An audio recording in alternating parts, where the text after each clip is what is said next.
There were joint exercises by Russian and Belarusian paratroopers near the area of the Polish border. Indeed, 2 Russians actually died during those drills. And earlier in the week, 2 days in a row, Russia sent 2 long-range bombers over Belarusian airspace. So quite a strong show of support from the military side of things. But as for the accusation leveled by the Polish Prime Minister that this crisis has been masterminded here in Moscow, that was something that President Vladimir Putin has roundly denied. He was speaking on state television this morning, and in fact he pointed the finger at the West for creating this crisis, alluding to conflicts in the Middle East which they have been involved in, saying that was the real cause of this migrant crisis. This is some of what he had to say. I want everyone to know we have absolutely nothing to do with it. Everyone is trying to make us responsible for things, for any reason and for no reason at all. Our aviation companies do not transport these people. None of our companies do.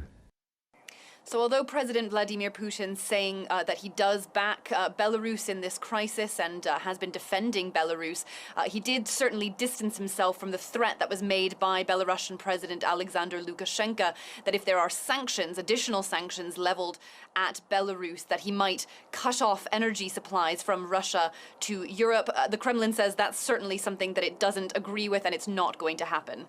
Iraq says that it is cancelling all direct flights to Minsk. Turkish Airlines and Belavia, the Belarusian airline, have both cancelled the Istanbul to Minsk route, which was being taken by a number of these migrants trying to get to the Polish border.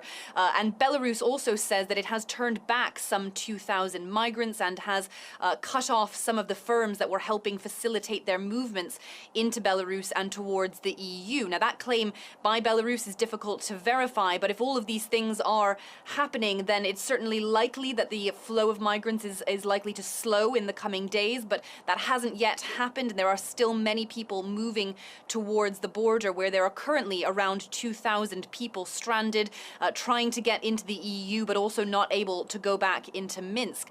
And that is really causing humanitarian concerns. Aid agencies are struggling to get access, and several people have already died in the freezing temperatures. Just today, another death was confirmed, in fact, on the Polish side of the border, of a Syrian man around the age of 20.